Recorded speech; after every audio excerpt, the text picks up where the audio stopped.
नमस्कार दोस्तों, स्वागत है आपका हमारे चैनल पर। आज हम आपको एक ऐसी कहानी सुनाने जा रहे हैं जो आपके रोंगटे खड़े कर देगी। एक ऐसी कहानी जिसे सुनने के बाद आप रात को अकेले नहीं रह पाएंगे। कभी आपने सोचा है कि अगर आपकी सबसे बड़ी चिंता आपकी परछाई बन जाए तो क्या होगा? क्या होगा अगर वो परछाई आपके सबसे गहरे डर को जानती हो? आज हम आपको सुनाएंगे एक ऐसी भूतिया कहानी जो आपके दिल की धड़कनें तेज कर देगी। तो अगर आप डर के शौकीन हैं तो अपनी बत्तियां बंद कर लीजिए और हमारे साथ इस खौफनाक यात्रा पर चलिए। नमस्कार दोस्तों, मेरा नाम प्रमोद है और आज जो कहानी मैं आपको सुनाने वाला हूं वह मेरी जिंदगी की बेहद खतरनाक घटना के बारे में है। यह बात 30 साल पुरानी है। उस समय प्रमोद 17 साल का नौजवान हुआ करता था। इसी दौरान उसके जीवन में राधा नाम की एक लड़की आई। प्रमोद और राधा एक दूसरे से प्यार करने लगे। अब इस उम्र का प्यार तो हम सभी जानते हैं कि कैसा होता है। राधा और प्रमोद दोनों कच्ची उम्र के थे, इसलिए उन दोनों के बीच एक तरह से अट्रैक्शन होने लगा और वह दोनों इसे ही प्यार समझ बैठे और एक दूसरे से शादी करना चाहते थे। राधा दूसरी जाति की लड़की थी। वह समाज के निम्न जाति के तबके से आती थी और आप सभी को तो पता ही है कि गांव में जात पात को लेकर किस तरह का भेदभाव हो जाता है। और यह बात तो 30 साल पुरानी है, तो उस समय तो यह और भी ज्यादा था। गांव में कई लोगों ने प्रमोद और राधा को चुप चुप के मिलते हुए देखा था, जिस वजह से उनके बारे में पूरे गांव में बातें बनने लगी। जैसे ही राधा के घर वालों को यह बात पता चली तो उन लोगों ने उसे समझाया कि प्रमोद समाज के ऊंचे तबके के लोगों में से आता है और वह कभी भी उन दोनों का रिश्ता स्वीकार नहीं करेंगे। इसलिए उन्होंने कहा कि वह उसे भूल जाए। लेकिन इस उम्र में यह सब बातें दिमाग में कहां आती हैं? इस उम्र में तो समाज बिरादरी सारे लोग उन्हें दुश्मन नजर आने लगते हैं और यही राधा और प्रमोद के साथ भी हुआ। प्रमोद के घर पर भी जब यह बात पता चली तो उन्होंने प्रमोद को समझाया, लेकिन हाँ, उन्होंने उस पर हाथ नहीं उठाया और ना ही उसके साथ कोई जोर जबरदस्ती की, क्योंकि प्रमोद अपने माता पिता की इकलौती संतान था और वह उसकी हर चीज का अच्छे से ख्याल रखते थे। और इस बार उसने राधा को अपनी जीवन संगिनी बनाने के लिए जिद पकड़ ली थी, जो कि वह पूरी नहीं कर सकते थे, क्योंकि उन्हें समाज बिरादरी में अपनी नाक ऊंची जो रखनी थी, समाज बिरादरी में अपनी नाक बचाने के लिए और राधा से छुटकारा पाने के लिए उन्होंने राधा को रास्ते से हटाने की योजना बनाई। इस योजना के तहत प्रमोद के घर वालों ने प्रमोद से कहा कि उसकी ओर राधा की शादी के लिए राजी है, लेकिन उससे पहले प्रमोद को अपनी आगे की पढ़ाई के लिए शहर जाना पड़ेगा ताकि वह अच्छे से पढ़ लिख कर आगे बढ़े। उसके बाद इन दोनों की शादी होगी। इस पर प्रमोद राजी हो गया। उसने यह बात राधा को भी बताई। यह सुनकर राधा खुश तो हुई, लेकिन उसे प्रमोद से दूर जाने का बहुत दुख था। खैर, कुछ दिनों बाद प्रमोद शहर के लिए रवाना हो गया। उस समय हर किसी के पास मोबाइल फोन तो होते नहीं थे, ना ही राधा के घर पर लाइन ब्रॉडबैंड लगा हुआ था, जिस वजह से प्रमोद और राधा दूर होते हुए एक दूसरे से बात नहीं कर पाते थे। प्रमोद पूरे 4 साल बाद पढ़ाई पूरी करके घर वापस आया। जिस समय प्रमोद शहर पढ़ने के लिए गया था, उस समय प्रमोद की उम्र ज्यादा नहीं थी। वह अलहड़ सा नौजवान था, जिस कारण उसके अंदर ज्यादा समझ नहीं थी, लेकिन अब वह काफी समझदार हो गया था। प्रमोद के घर वालों को लगा कि प्रमोद वापस आकर राधा के बारे में पूछेगा, लेकिन प्रमोद ने इस बारे में कोई बात ही नहीं की। फिर एक दिन उसकी माँ ने उससे पूछ लिया, तू राधा से मिलकर नहीं आया क्या? प्रमोद बोला, माँ, मैं उस समय बच्चा था, मुझ में उस समय इतनी समझ नहीं थी, इसलिए मैंने उस समय कुछ भी बोल दिया। लेकिन अब मुझ में काफी समझ है। अब मुझे पता चल चुका है कि शादी ब्याह अपने से बराबर वालों के साथ की जाना सही रहता है, इसलिए मैं राधा से शादी नहीं करना चाहता। यह सुनकर उसकी माँ काफी हैरान हुई। फिर प्रमोद बोला, मैं राधा से बात नहीं करना चाहता। आप मेरी तरफ से उसे बोल देना कि मुझे उससे शादी नहीं करनी और ना ही मैं उससे मिलना चाहता हूं। तब उसकी माँ बोली, हमें कुछ बोलने की जरूरत नहीं पड़ेगी, क्योंकि तेरे जाने के कुछ समय बाद ही राधा पता नहीं किसके साथ भाग गई और आज तक पता नहीं चला कि वह कहां पर गई। इस पर प्रमोद ज्यादा कुछ नहीं बोला, क्योंकि वह इस बारे में बात करना ही नहीं चाहता था। खैर, अब प्रमोद की उम्र काफी हो चुकी थी और उसके घर वालों ने उसके लिए लड़की देखना शुरू कर दिया था। कुछ दिनों में पड़ोस गांव की एक लड़की लता उसके माँ बाप को पसंद आई। प्रमोद को लता को दिखाया गया। फिर लेन देन की सारी बात करके कुछ ही दिनों में उन दोनों की शादी करवा दी गई। शादी करके लता प्रमोद के साथ घर आ गई। लता घर के काम काजों में काफी निपुण थी और ऊपर से दान दहेज भी काफी अच्छा मिला था। इस वजह से सबको वह काफी पसंद थी। लेकिन एक दिन वह हुआ जिसकी किसी ने कल्पना तक नहीं की थी। प्रमोद और लता की शादी के अब 10 दिन होने को आए थे। इसी दौरान लता जब कपड़े सुखा रही थी, प्रमोद की मां छत पर आई। वह वहां कपड़े सुखाकर नीचे जाने लगी कि तभी उनको पीछे से किसी ने धक्का दे दिया। इस वजह से वह लुढ़कते हुए सीधा नीचे आई। इन सब के दौरान उनके सर पर काफी चोट आई थी और वह वहीं बेहोश हो गई। लता ने शोर करके आस पड़ोस में से सबको इकट्ठा किया और कहा, पता नहीं कैसे सासू मां का पैर नीचे फिसल गया और वह नीचे गिर पड़ी। सब लोगों को यह महज एक हादसा लगा, इसलिए उन लोगों ने प्रमोद की मां को उठाया और अस्पताल ले जाने लगे। अस्पताल उनके गांव से काफी दूर था, इसलिए अस्पताल पहुंचने से पहले ही उसकी मां ने रास्ते में ही दम तोड़ दिया। प्रमोद की मां की मौत से पूरे घर में हाहाकार मच गया। सब लोगों का रो रो कर बुरा हाल था। जहां एक तरफ प्रमोद के घर वाले काफी परेशान थे, वही गांव के लोगों में खुसू फसू होने लगी थी कि लता मनहूस लड़की है। उसके कदम जब से इस घर में पड़े हैं, वैसे ही प्रमोद की मां चल बसी और अब पता नहीं आगे किसको निकलेगी। यह सब सुनकर लता को बुरा तो बहुत लगा, क्योंकि इसमें उसकी कोई गलती नहीं थी। अब होने को कौन ही टाल सकता है। लेकिन वह उन सबके सामने कुछ बोल भी नहीं सकती थी, क्योंकि वह भी यहां नहीं आई थी और गांव में कुछ भी बोलना सही नहीं रहता, इसलिए वह चुपचाप रोती रही। मां का अंतिम संस्कार कर प्रमोद घर आया। वह इस वजह से काफी परेशान था, लेकिन तभी लता बोली, आपके रिश्तेदार मेरे बारे में कुछ भी अनाप शनाप बोल रहे हैं, आप उन्हें कुछ समझाते क्यों नहीं। लता की भी उम्र उस समय ज्यादा न थी और गांव में उस समय 16 साल में शादियां करवा दी जाती थी, इसलिए उसमें ज्यादा समझ नहीं थी। इसलिए उसने प्रमोद से यह बात की। प्रमोद पहले से ही परेशान था, ऊपर से लता की बात सुनकर उसका दिमाग और खराब हो गया और उसने लता पर हाथ छोड़ दिया। इससे लता बहुत दुखी हुई, लेकिन वह कुछ न बोली, क्योंकि गांव में मर्दों का पत्नी पर हाथ उठाना एक आम बात है। अगले दिन सभी घर के आंगन में बैठे हुए थे। इस दौरान उसके कुछ रिश्तेदार और गांव की महिलाएं बैठकर इस बारे में बातें करने लगी कि लता कितनी मनहूस है। आते ही अपनी सांस को निगल गई। भले ही प्रमोद शहर में पढ़ लिख कर आया हो, लेकिन उसकी सोच भी अब बड़े होते होते रूढ़िवादी होती चली गई और वह भी इन सब में मानने लगा। और उसे भी कहीं ना कहीं यह लगने लगा कि उसकी मां की मौत का कारण लता है, इसलिए वह लता को उसके घर छोड़ आया।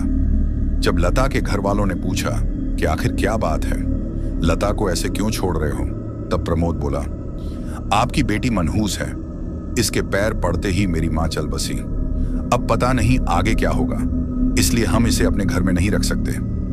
यह बोलकर प्रमोद तो वहां से आ गया, लेकिन लता के घर वाले लता को ऐसे घर में नहीं रख सकते थे, क्योंकि इससे आस पड़ोस वालों में उनकी साख मिट्टी में मिल रही थी। इसलिए 2-3 दिन बाद वह लता को लेकर उसके ससुराल गए और वहां जाकर लता के पिता ने प्रमोद के पिता से कहा, समधी जी, अब होनी को कौन टाल सकता है। आपकी पत्नी के साथ जो हुआ, इसमें मेरी बेटी का क्या कसूर। लेकिन फिर भी आपने उसे यह बोलकर घर से निकाल दिया कि वह मनहूस है। अब जिसका समय आ गया हो, उसमें कोई दूसरा क्या ही कर सकता है। इसलिए हम गुजारिश करते हैं कि आप हमारी बेटी को रख लीजिए, तो हम आपको थोड़ा रुपया पैसा और दे सकते हैं, लेकिन यूं हमारी बेइज्जती ना कीजिए। यह सुनकर प्रमोद के पिता बोले, ठीक है, अपनी बेटी को 100,000 देकर यही छोड़ जाओ। समाज में अपनी झूठी इज्जत बचाने के लिए लता के पिता ने 0-0 देकर लता को वहीं छोड़ दिया। लता उस घर में वापस आ तो गई थी, लेकिन उसे देखकर प्रमोद को अपनी मां की याद आने लगी और उसे यही लगने लगा कि लता की वजह से ही उसकी मां की जान गई है। दिन ऐसे ही बीत रहे थे, सब कुछ सामान्य चल रहा था, लेकिन एक रात प्रमोद बाथरूम जाने के लिए रात में उठा। उस समय काफी अंधेरा था और गांव में बिजली भी नहीं थी, इसलिए उसने लालटेन उठाई और आगे बढ़ गया। इसी दौरान उसने लालटेन की राधा में एक साया घर के आंगन में खड़ा देखा। लगभग 78 फीट का वह साया किसी इंसान का तो बिल्कुल नहीं लग रहा था। प्रमोद हैरानी से उसे देख रहा था। उसे लगा कि शायद यह उसका वहम होगा, वह अभी भी नींद में है। लेकिन फिर उसने अपनी आंखें मसली और फिर दोबारा देखा। वह सच में कोई 7-8 फीट का साया ही था, जो कि उस घर के आंगन के बीचों बीच था। प्रमोद हैरानी से उस साये की ओर बढ़ने लगा, लेकिन फिर तभी वह साया वहां से अचानक से गायब हो गया।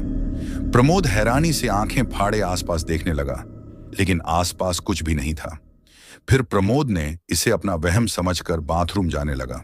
उसने घर का मुख्य दरवाजा खोला और बाहर घर के सामने मौजूद खेतों में चला गया। आपको बता दूं कि उस समय घर में बाथरूम नहीं हुआ करते थे, इसलिए सब खेतों में ही जाते थे और प्रमोद के घर के ठीक पीछे ही उसके खेत थे। प्रमोद खेतों में बढ़कर बाथरूम करने लगा कि इतने में ही एक ठंडी हवा का झोंका उसके कानों से टकराया। उसमें से ऐसी आवाज आई जैसे कोई फुसफुसाना ले रहा हो। प्रमोद वह आवाज सुनकर प्रमोद ने अपने आसपास देखा, लेकिन वहां कोई भी नहीं था। ठंडी ठंडी हवा अभी भी बह रही थी। उस ठंडी हवा के कारण खेतों की फसल लहरा रही थी। प्रमोद को लगा शायद कि यह उसका वहम होगा या हवा की वजह से फसल आवाज कर रही होगी, इसलिए उसने इस बारे में ज्यादा ध्यान ना देते हुए चुपचाप घर के अंदर चला गया। अगली सुबह किसी के शोर मचाने की आवाज से प्रमोद की नींद खुली। उसने पाया कि उसका 12 साल का चाचा का लड़का जोर जोर से रो रहा था। उसके रोने की आवाज सुनकर प्रमोद दौड़कर बाहर आया। बाहर आकर उसने देखा कि उसकी चाची गोल गोल घूम रही थी। इस दौरान उसके बाल खुले हुए थे और सर पर घूंघट भी नहीं था। उस समय गांव में घूंघट प्रथा थी, हालांकि अभी भी किसी किसी गांव में यह प्रथा है।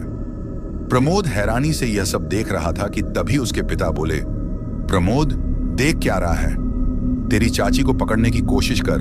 यह सुनकर प्रमोद ने बिना अधिक सोचे या कुछ बोले अपनी चाची को पकड़ना शुरू किया, लेकिन इसी दौरान उसकी चाची ने उसे एक जोरदार थप्पड़ मार दिया, जिससे प्रमोद एक ओर जा गिरा।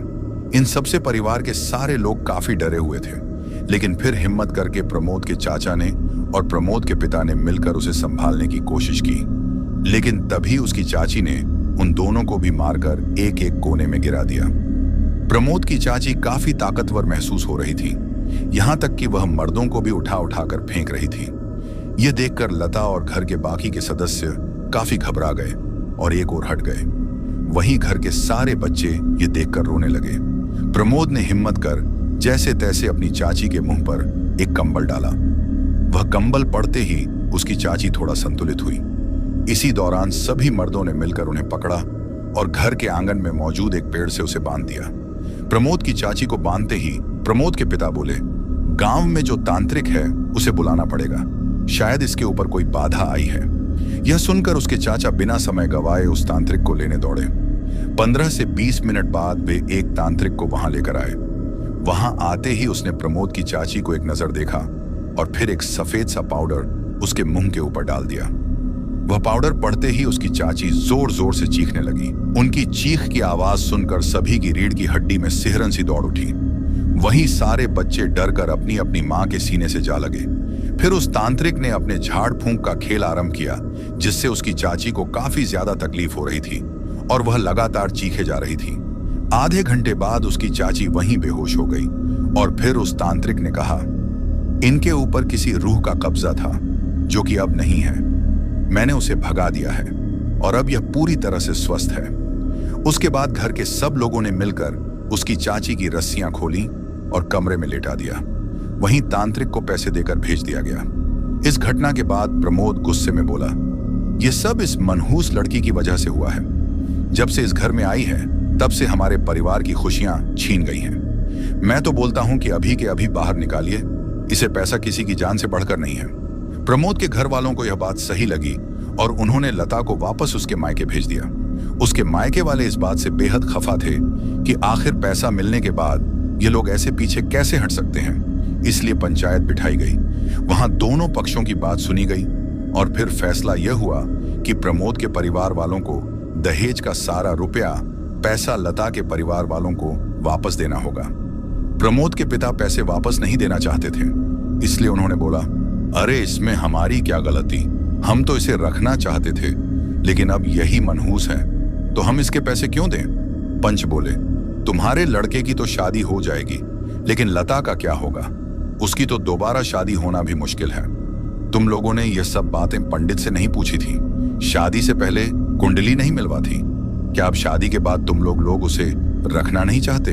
सिर्फ संयोग के चलते तुम लता को नहीं रखना चाहते, तो इसमें लता की कोई गलती नहीं है, इसीलिए तुम्हें सारे पैसे वापस करने होंगे।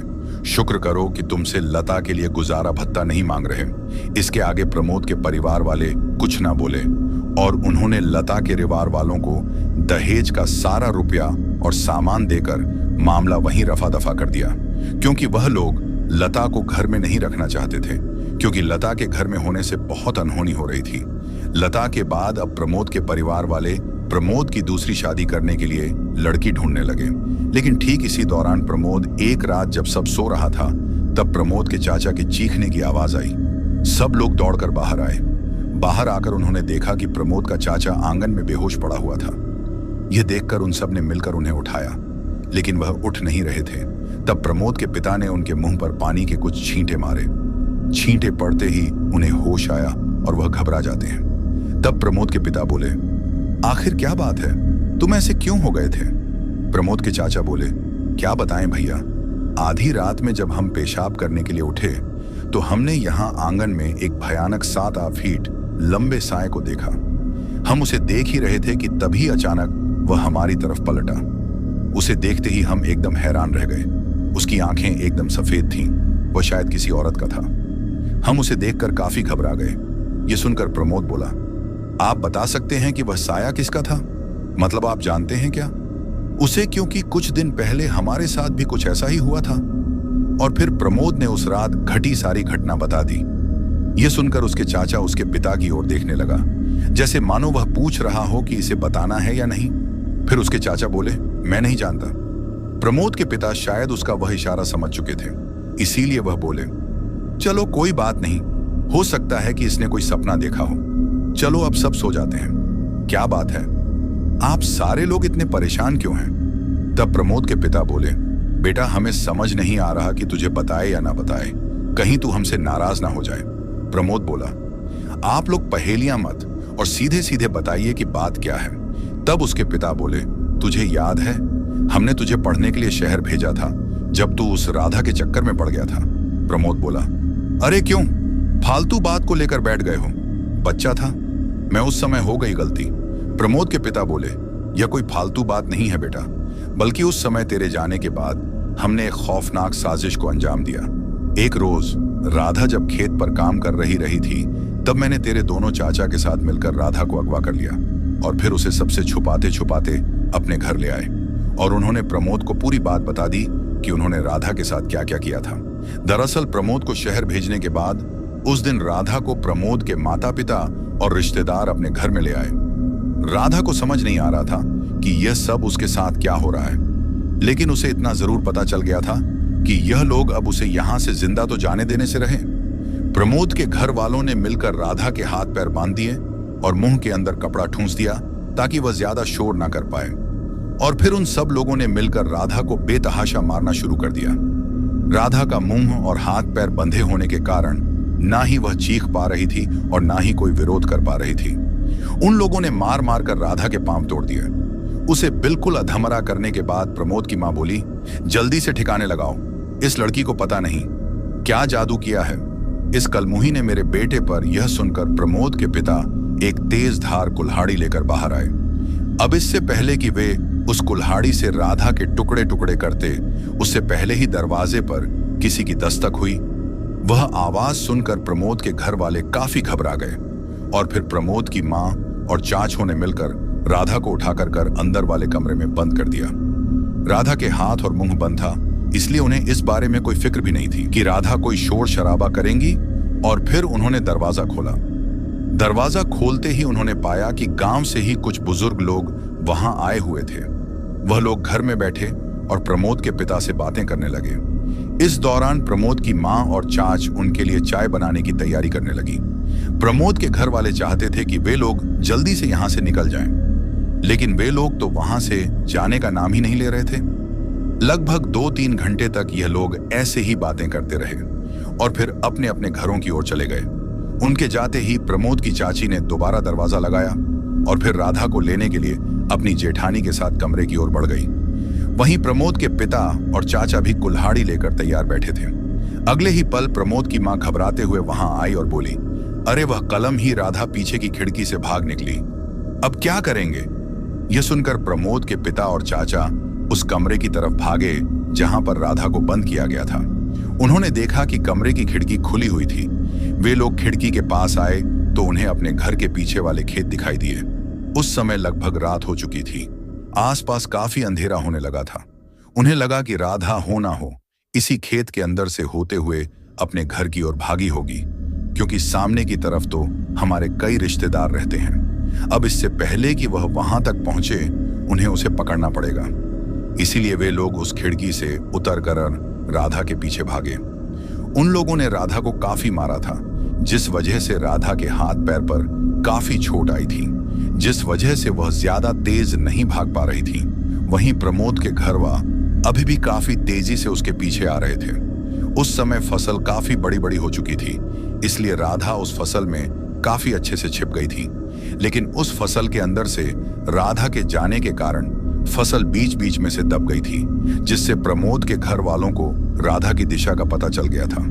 इसलिए वह लोग तेजी से उसके पीछे पीछे भागे। लगभग 5 से 7 मिनट के अंदर ही उन लोगों ने राधा को पकड़ लिया था। पकड़े जाने पर राधा जोर से 2 बार चीखी, लेकिन किसी ने भी उसकी आवाज नहीं सुनी। या तो उस समय ज्यादा अंधेरा हो गया था, इसलिए आसपास के खेत पर कोई था नहीं, या फिर उन लोगों ने उसकी आवाज सुनकर भी अनसुना कर दिया था। खैर, बात चाहे जो रही हो, लेकिन उस समय राधा की मदद के लिए कोई आगे नहीं आया। उन लोगों ने राधा को वापस पकड़ा और फिर घर के अंदर ले आए। और इस बार वह उसे छोड़ने के मूड में बिल्कुल भी नहीं थे, क्योंकि अगर इस बार वह यहां से भागी तो फिर पूरी गांव में उनकी थू थू हो सकती थी। उन लोगों ने घर के अंदर आते ही राधा के मुंह के अंदर वापस कपड़ा ठूंसा और सबने मिलकर उसके हाथ पैर दोबारा बांधे, ताकि राधा ज्यादा कोई विरोध ना कर पाए। और फिर अगले ही पल उन सब ने मिलकर राधा के टुकड़े टुकड़े कर अपने ही घर के आंगन में गांठ दिया। यह करने के बाद घर की औरतों ने मिलकर वहां का सारा खून साफ किया और पूरे आंगन को दोबारा अच्छे से लीपा, ताकि खून के सारे निशान मिट जाएं। जब राधा घर नहीं पहुंची तो पूरे गांव में ही राधा को ढूंढने के लिए उसके घर वाले फैल गए, लेकिन राधा कहीं ना मिली, क्योंकि वह मिलती भी कैसे। वह तो प्रमोद के घर के आंगन में टुकड़ों टुकड़ों में दबी पड़ी थी। अगले दिन जब गांव के लोगों से राधा के बारे में पूछा गया, तब प्रमोद के माता पिता ने अपने कुछ चाटुकार के माध्यम से पूरे गांव में यह पंडोरा पिटवा दिया कि उन्होंने कल दोपहर को राधा को किसी के साथ शहर जाने वाली सड़क पर जाते देखा था। अब यह बात पूरे गांव में फैल चुकी थी कि राधा किसी के साथ भाग चुकी है। इससे उसके परिवार वालों की इज्जत खाक में मिल गई थी, जिसके कारण उसकी बहन की शादी टूट गई और अब उसकी शादी के लिए दूसरा कोई लड़का भी नहीं मिल रहा था। राधा के परिवार वालों ने सबको कहा कि यह सब सिर्फ प्रमोद के परिवार वालों की एक चाल है, उनकी बेटी को बदनाम करने के लिए। लेकिन किसी ने भी उनकी बात नहीं सुनी, और समय छोटे जात वालों की बात सुनता भी कौन था।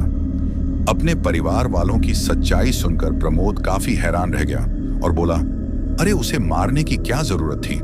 मैं कौन सा सच में उससे शादी करने वाला था? अभी तो आपने देखा ही मेरा बचपना था, सिर्फ वो। तब उसके पिता बोले, हमें नहीं पता था कि ऐसा कुछ होगा। अगर हमें पता होता तो हम ऐसा करते ही क्यों? लेकिन इन सब की वजह से राधा की आत्मा अब हम सब के पीछे पड़ गई है। कल रात को तेरे चाचा ने जिस साय को देखा, वह औरत कोई और नहीं बल्कि राधा की आत्मा थी। प्रमोद बोला, शांत हो जाइए, इन सब से निकलने का कोई ना कोई रास्ता तो जरूर होगा। एक काम करते हैं, वह तांत्रिक जिसने चाची की बाधा उतारी थी, उसे दोबारा बुलाते हैं। हो सकता है वह कुछ कर पाए। उसके परिवार वालों को यह बात सही लगी और फिर उन्होंने उस तांत्रिक को दोबारा बुलाया। घर में आकर उस तांत्रिक ने पूरे घर में झाड़ फूंक कर घर के चारों ओर शक्तिशाली धागे बांध दिए और कहा, फिक्र मत कीजिए, मैंने आपके घर को झाड़ फूंक कर उस शक्तिशाली दुष्ट आत्मा को बाहर निकाल दिया है और पूरे घर में चारों ओर एक शक्तिशाली धागा बांध दिया है। इससे वह बुरी आत्मा इस घर में दोबारा नहीं आ पाएगी। यह सुनकर प्रमोद के घर वालों ने राहत की सांस ली और फिर उस तांत्रिक को पैसे देकर विदा किया। सच में अब उसके घर में इस तरह का साया दिखाई देना बंद हो गया था, इसलिए वह सारे बहुत खुश थे। इसी दौरान प्रमोद की चाची बोली, इसका मतलब इन सब में उस लता का कोई हाथ नहीं था, तो क्यों ना उसे दोबारा ले आएं? प्रमोद बोला, अरे जब नई मिल रही है तो मैं उसे क्यों लेकर आऊं? मैं तो दूसरी शादी ही करूंगा। इस पर उसके घर वाले कुछ ना बोले, क्योंकि यह समाज पुरुष प्रधान समाज था। लेकिन उसकी दोनों चाच को इससे काफी हैरानी जरूर हुई, लेकिन वह भी इसमें क्या ही कर सकती थी। उनके दिन ऐसे ही बीत रहे थे और अब उनके घर में किसी भी तरह का कोई साया नहीं था और ना ही कोई ऐसी अजीबोगरीब घटनाएं हो रही थीं। महीने निकले और फिर अब फसल कटाई का समय आने वाला था। उनके खेत पर काफ अच्छी फसल आई थी, लेकिन फिर जब वे लोग फसल कटाई के लिए खेत पर पहुंचे तब उन्होंने देखा कि उनकी सारी फसल खराब हो चुकी थी। अपनी फसल को यूं खराब देखकर प्रमोद के पिता को हल्का दिल का दौरा पड़ा, लेकिन समय रहते उन्हें बचा लिया गया। किसी को समझ नहीं आ रहा था कि अचानक से उनकी फसल खराब कैसे हो गई, जबकि बाकी के लोगों की फसल इस साल बहुत अच्छी आई थी। प्रमोद की चाची को यह सब कुछ ही नहीं लगा। उसने घर में सब लोगों से इस बारे में बात की। यह सब कुछ सही नहीं है, अचानक से हमारी फसल कैसे खराब हो सकती है, जबकि कल परसों तक तो यह फसल बिल्कुल ठीक थी।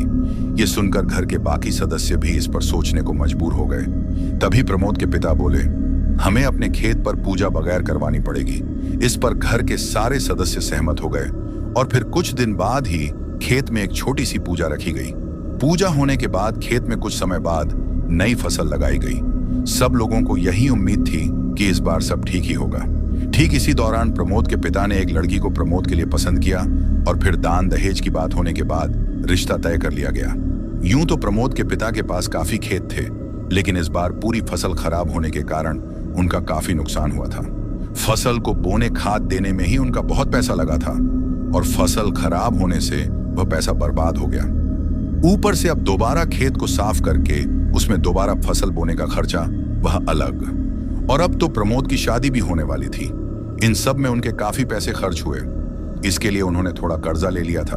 खैर, कुछ ही दिनों में प्रमोद की दूसरी शादी कोमल से हुई। प्रमोद को दान दहेज काफी मिला था, जिस वजह से उसका काफी कर्जा तो पूरा हो गया था। लेकिन फिर इस बार भी वही हुआ जिसका डर था, उनकी फसल फिर से खराब हो गई थी। इस पर प्रमोद के घर वाले काफी परेशान थे। उन्हें समझ नहीं आ रहा था कि आखिर बार बार उनकी फसल खराब क्यों हो रही है। ऊपर से उनके ऊपर अब कर्ज भी बढ़ता जा रहा है।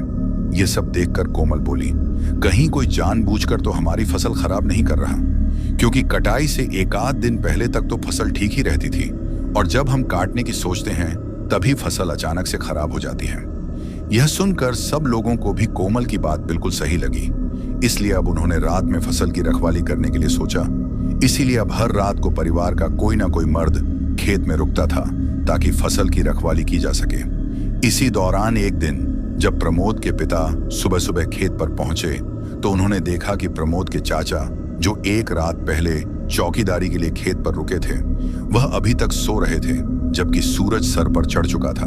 उन्होंने उसे आवाज दी, लेकिन उनके शरीर में किसी भी तरह की कोई हरकत नहीं हो रही थी। यह देखकर प्रमोद के पिता काफी घबरा गए और उन्होंने आसपास के लोगों को आवाज दी। उन लोगों ने प्रमोद के चाचा को चेक किया तो पाया कि उनकी नब्ज बहुत धीमी चल रही थी। सब लोग मिलकर उन्हें उठाकर वैद्य जी के पास लेकर गए, क्योंकि उस समय गांव में अस्पताल नहीं हुआ करते थे और एक अस्पताल था जो कि गांव से काफी दूर था।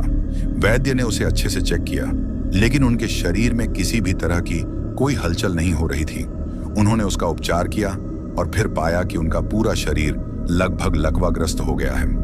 उनकी पत्नी को जैसे ही इस बारे में पता चला तो वह इस पर काफी गुस्सा हुई और फिर वह भड़कते हुए बोली, आज आप लोगों की बेवकूफी की वजह से मेरे पति का यह हाल हो गया है।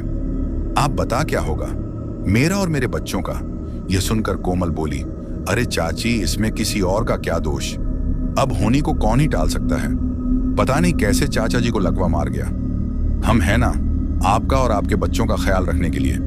यह सुनकर उसकी चाची भड़कते हुए बोली, सब किया धरा इस बाप बेटे का है। तुम्हें पता है ये तुम्हारा पति पहले किसी लड़की से प्यार करता था। वह गांव की नीच जाति से थी और यह से शादी करने के लिए जिद पर अड़ा हुआ था।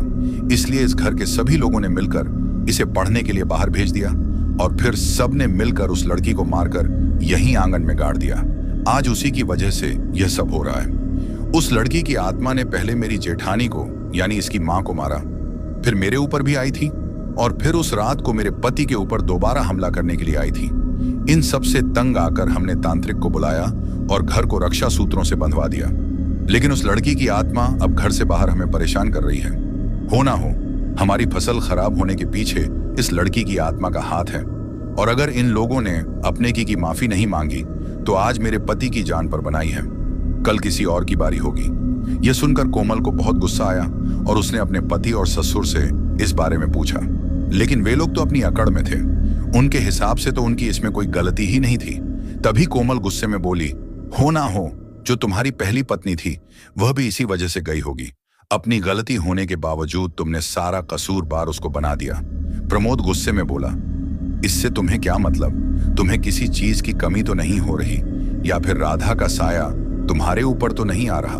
और रही बात उन सब की, तो उस समय मेरी उम्र बहुत कम थी, नादान था मैं, और बचपन में ये सब हो ही जाता है। इसका मतलब ये नहीं कि इसमें मेरा दोष है, और अब जो हो गया सो गया है। अब हमें कैसे भी करके इस मुसीबत से बाहर निकलना है। बाकी तुम चुप रहो, इस मुसीबत से कैसे निकालना है वह मैं देख लूंगा। यह सुनकर कोमल को गुस्सा तो बहुत आया, लेकिन वह इसमें कुछ भी नहीं कर सकती थी, क्योंकि अगर उसने ज्यादा कुछ कहा तो उसे उसके मायके भेज दिया जाएगा, और फिर उसके पिता को पता नहीं उसकी वजह से क्या क्या सुनना पड़े। और इन लोगों के हिसाब से तो उनकी कोई गलती नहीं है, और इतनी बड़ी गलती के होने के बावजूद वह लोग उसके लिए बिल्कुल भी शर्मिंदा नहीं है। इसीलिए कोमल इसमें कुछ ना बोली। प्रमोद ने उस तांत्रिक बाबा से बोलकर परिवार के लिए सभी सदस्यों के लिए एक एक ताबीज बनवा दिया, ताकि राधा की आत्मा उन्हें परेशान ना कर पाए। लेकिन राधा की आत्मा ने बार फिर से उनकी फसल खराब करती दी थी। पिछले 3-4 साल से लगातार प्रमोद की फसल खराब हो रही थी, जिस वजह से उसके ऊपर कर्जा बढ़ता जा रहा था, और अब तो कोई उन्हें कर्जा देने को भी तैयार नहीं था। इन सब से परेशान होकर प्रमोद ने कोमल से कहा कि वह अपने पिता से कुछ पैसे मांगे, क्योंकि घर में पैसे की तंगी है। यह भी सुनकर वीरवती को बहुत गुस्सा आया, क्योंकि अभी थोड़े समय पहले तो उन्होंने कहा था कि उसे किसी चीज की कमी नहीं होगी, और अब फिर क्यों उसके पिता से पैसे मांगे जा रहे हैं। इसलिए उसने साफ मना कर दिया। इस बात से प्रमोद को काफी गुस्सा आता है, और उसने कोमल को बहुत मारा पीटा। प्रमोद के पड़ोसियों से कोमल के माता पिता को इस बारे में पता चला कि प्रमोद कोमल से मारपीट कर रहा है। उसके माता पिता को बहुत गुस्सा आया, और वह प्रमोद के घर आ पहुंचे। वहां आकर उन्होंने प्रमोद को बहुत मारा और पूछा कि आखिर उसकी हिम्मत कैसे हुई उनकी फूल सी बेटी को हाथ लगाने की। इस पर प्रमोद के पिता ने बीच बचाव करते हुए प्रमोद को बचाया और कहा, अरे झगड़ा किस घर में नहीं होता, और पति तो अक्सर अपनी पत्नी पर हाथ उठा दिया करते हैं, तो इसमें किसी को बोलने का कोई हक थोड़ी होता है। वीरवती के पिता बोले, तो झगड़े की कौन सी बात थी जिस वजह से आपने मेरी बेटी को इतना मारा, और तुम लोग अपने बेटे को बचाने आ गए?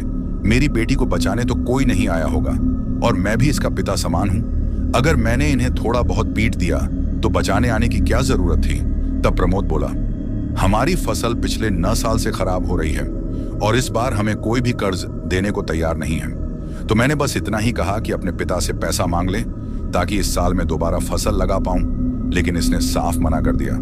अब बताओ, आप हमारा परिवार ही है, और अगर हमने थोड़ा आपसे ले भी लिया तो इसमें क्या हो गया? अब पता नहीं आपकी बेटी के कदम कैसे हैं कि जब से इस घर में आई है हमारा नुकसान ही हो रहा है। प्रमोद ने यह बात इस तरह से बोली जैसे कि वह बिल्कुल भी गलत नहीं है।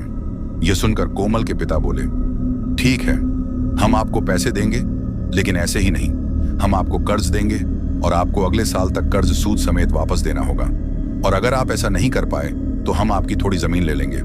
बताओ, मंजूर है? और रही बात मेरी बेटी की, तो वह मनहूस नहीं है। इससे पहले तुम्हारी शादी जिससे हुई थी उसे भी तुम लोगों ने घर से यही बोलकर निकाला था ना? अरे सच कहूं तो मनहूस तुम हो। प्रमोद शहर से घर आते ही अपनी मां को खा गए। अपनी पहली पत्नी तो संभली नहीं तुमसे, और इल्जाम हमारी बेटी पर लगा रहे हो। यह सुनकर कोमल बहुत खुश हुई, क्योंकि वह अपने पिता का नुकसान नहीं चाहती थी। वह प्रमोद काफी आग बबूला हो गया था। उसे मन तो किया कि इसके कारण वह कोमल को बहुत मारे, लेकिन कोमल के पहलवान भाई और पिता को देखकर उसकी सिट्टी पिट्टी गुम थी, और वह बोला, अगर कर्जा ही लेना होता तो हम बाहर से ना ले लेते, आपसे क्यों बोलते? फिर कोमल के पिता बोले, अगर तुम लोगों को बाहर से लेना होता तो अब तक ले लिया होता। सच बात तो यह है कि तुम लोगों की फसल खराब हो रही है, और अब तुम किसी को कर्ज देने की हालत में नहीं हो, इसीलिए तुम हमसे पैसे मांग रहे हो ताकि देना ना पड़े। लेकिन यह मैं नहीं होने दूंगा। मैंने तुम्हें तुम्हारी औकात से ज्यादा दान दहेज दिया है, और वह इसलिए दिया था ताकि तुम लोग मेरी बेटी का अच्छे से ख्याल रखो। लेकिन अगर तुम लोगों ने मेरी बेटी को दोबारा हाथ भी लगाया तो याद रखना, मैं तुम्हारी पहली पत्नी के पिता जैसा नहीं हूं, और तुम्हारे जैसे लोगों को सीधा करना अच्छे से आता है। आज तो तुम्हें थोड़ा हाथ लगाकर छोड़ रहा हूं, अगली बार तो हाथ ही तोड़ दूंगा, ताकि यह हाथ मेरी बेटी पर दोबारा ना उठे।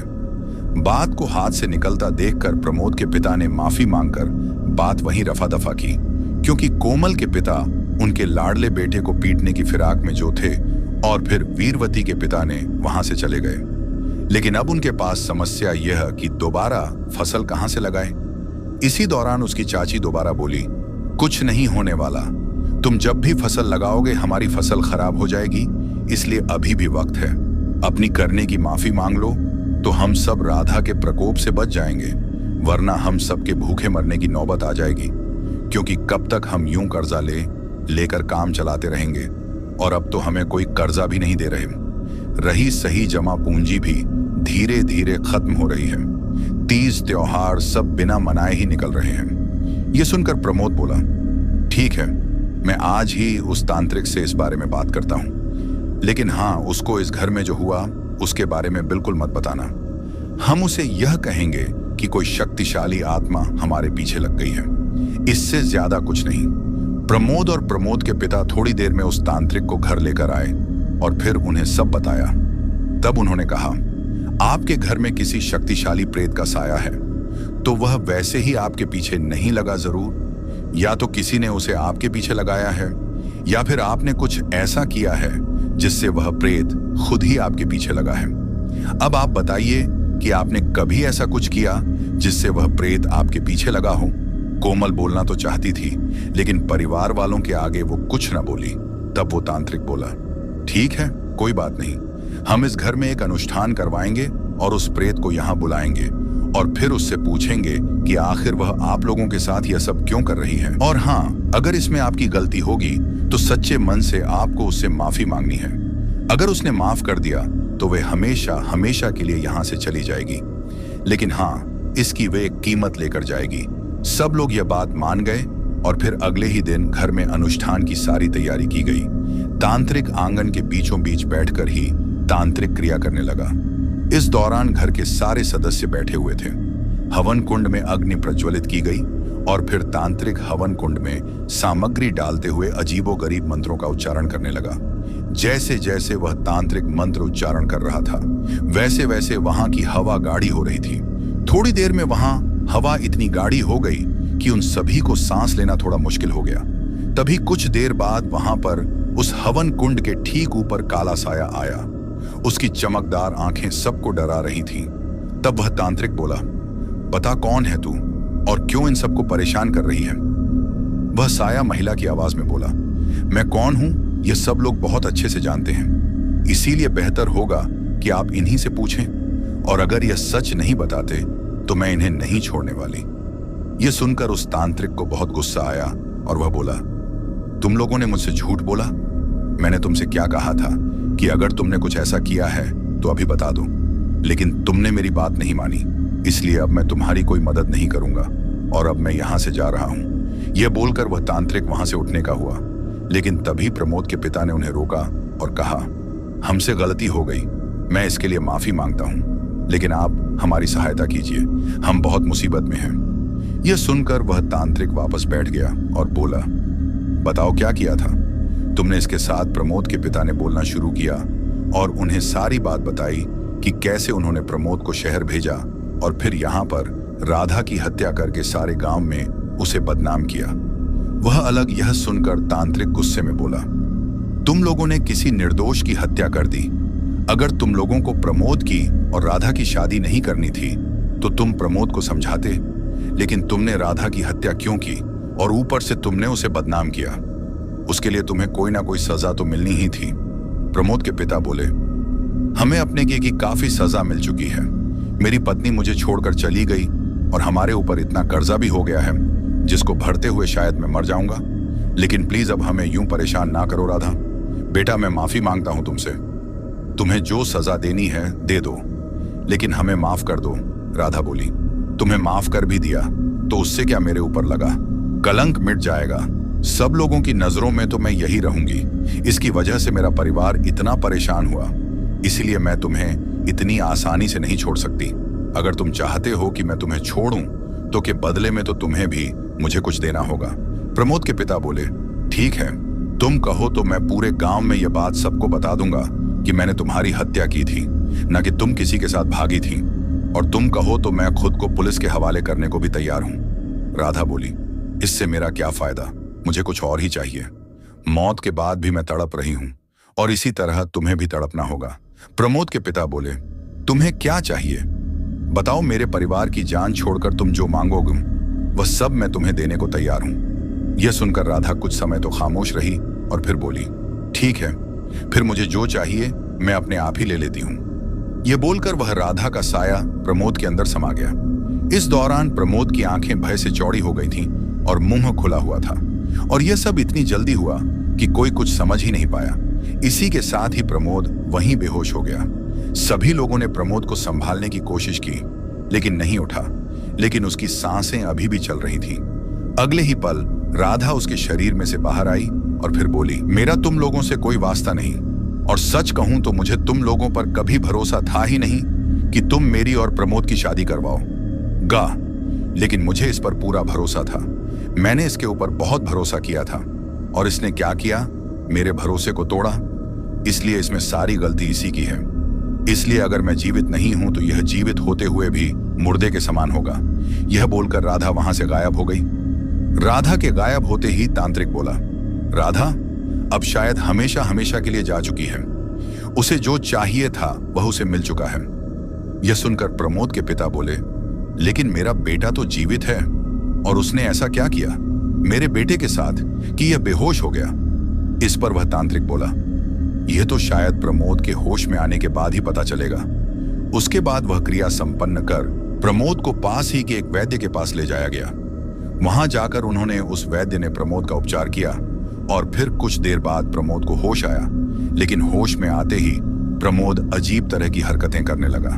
वह कभी दीवार से अपना सिर मारता तो कभी अपने परिवार वालों की गर्दन दबोच होता। किसी को समझ नहीं आ रहा था कि आखिर प्रमोद हो क्या हुआ और वह इस तरह की हरकतें क्यों कर रहा है। लेकिन जिस तरह की हरकत है वह कर रहा था, वह परिवार के लोगों के लिए हानिकारक हो रही थी। इसीलिए परिवार के सारे लोगों ने प्रमोद को बांध कर रख दिया था, और अब प्रमोद पूरे दिन बंधा ही रहता था। इन सबके कारण कोमल के पिता कोमल का लेकर चले गए, क्योंकि एक पागल के साथ अपनी बेटी को नहीं छोड़ सकते थे, और उन्होंने दहेज का सारा पैसा भी उनसे वापस ले लिया। कुछ दिनों बाद उन्होंने कोमल की शादी दूसरे लड़के से करवा दी। वहीं प्रमोद ऐसे ही पागल रहा। प्रमोद के घर वालों ने उसे शहर के बड़े डॉक्टर को भी दिखाया, लेकिन सभी ने यही कहा कि यह पूरी तरह से पागल हो चुका है और इसको घर में रखना सही नहीं है।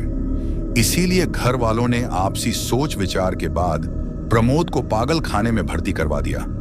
आजकल प्रमोद वहीं पर अपनी जिंदगी के दिन गिन रहा है। वहीं प्रमोद की फसल अब काफी अच्छी हो रही है और उसके घर में भी काफी शांति है। सब लोग लगभग प्रमोद को भूल ही चुके हैं। वह लोग कभी कभार उसे पागल खाने मिलते हैं, वरना वह भी नहीं। प्रमोद के पिता को आज भी अपने के का अफसोस है, जिस वजह से उनसे उनका बेटा पत्नी दोनों छीन गए। राधा के कारण प्रमोद के जिस चाचा को लकवा मार गया था वह भी बिल्कुल ठीक है। इन सब में अगर कोई ठीक नहीं है तो वह है प्रमोद, और पता नहीं वह कब तक ऐसा ही रहेगा। क्या पता वह पूरी जिंदगी ऐसा रहे। तो साथियों, मुझे पूरा यकीन है कि यह स्टोरी आपको काफी पसंद आई होगी, और प्रमोद की यह दर्द भरी कहानी सुनकर मुझे एक ही बात समझ में आई कि अगर हम बचपन में ना समझ में किसी से कोई इतना बड़ा वादा कर देते हैं और जब बाद में बड़े होने के बाद हमें रियलाइज हो कि ऐसा तो होना संभव नहीं है, तो फिर इसका एक ही इलाज है कि आपने जिस शख्स से यह वादा किया था उससे माफी मांग ले। लेकिन यहाँ पर माफी मांगना तो दूर की बात, बल्कि उस लड़की के साथ ही बहुत ही भयानक कृत्य किया गया। उसी का हर जाना इसके पूरे परिवार को और उसको खुद को भुगतना पड़ा। तो दोस्तों, ये थी हमारी आज की कहानी। कहानी आपको कैसी लगी ये आप मुझे कमेंट बॉक्स में कमेंट करके जरूर बताना।